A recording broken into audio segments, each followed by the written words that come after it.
अहमदनगर महानगरपालिकेच्या बाळासाहेब देशपांडे रुग्णालयात एका गर्भवतीचा प्रसूतीच्या दरम्यान मृत्यू झालाय। श्रावणी निकम असे या महिलेचे नाव आहे। डॉक्टरांच्या हलगर्जीपणामुळे श्रावणीचा मृत्यू झाल्याचा आरोप त्यांच्या नातेवाईकांनी केलाय।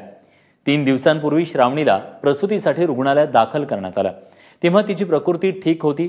तिचं सिझेरियन करावं लागेल अशी कल्पना डॉक्टरांनी दिली।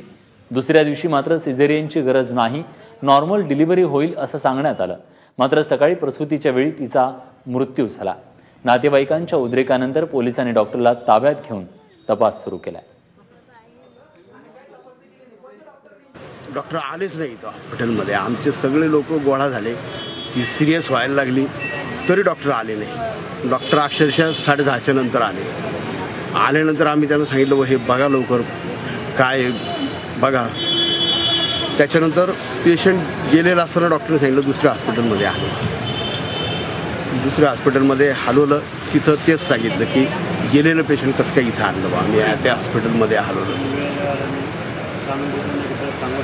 ते डॉक्टरच्या हलगर्जीपणामुळं ही पोरगी पण गेली आणि तिचं बाळ पण गेलं, बाकी गडबा गेली।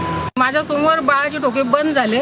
आम्ही पाहिलं प्रत्यक्ष बाळाचे ठोके बंद, ती गार पडली, तिचा श्वास बंद झाला, तिचे ठोके बंद झाले। आम्ही म्हणतो पण ते आम्हाला सांगतात की पद चालू, ABP चांगला आहे तिचा आणि तिला काही झालेलं नाही। त्यांनी आम्हाला असं सांगितलं।